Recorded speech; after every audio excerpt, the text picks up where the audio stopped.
হ্যাঁ ভাই আইন দাবা খেল আইন এখন দাবা খেলবো না। কিসে আপনার? তুই কিছু কবি নাকি আমি ধর্ম?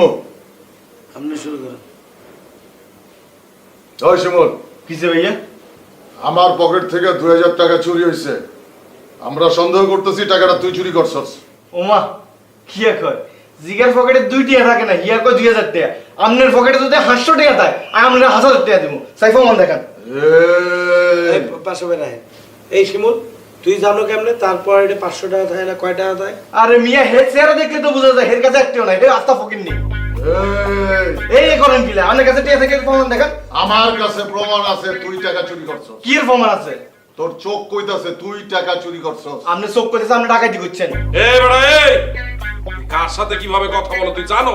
তুই আমার দাদুরে তুই চেনো? আপনি কি প্রমাণ আছে দেখান। কইলাম না তোর চোখ কইতাছে তুই আমার পকেট থেকে টাকা চুরি করছস। আপনি চোখ করেছে আপনি খেয়েছেন। আমি খাইছি না, ওমা আমি খাইছি। এত কার গায়ে হাত তুলছে? আইয়া লাগু করলাম। এই তুই খাবো তোর দেখ। এই শিমুল এই এ শিমুল এই, ও আরে ঠেকা কিন্তু বলে গেলাম। আচ্ছা রাজা এই শিমুল তুই মানুষ দিলি কর। এই তুই মানুষ দিলিস নি। এই শিমুল তোর মতো শিষ্য সন্তানই কোকারে খাইলা তুই জানিস নি? এ বাবা। এই শিমুল তোর মতো শিষ্য সন্তানই কো ভাই খালে জলে বসে দিব। এই এই শিমুল এই,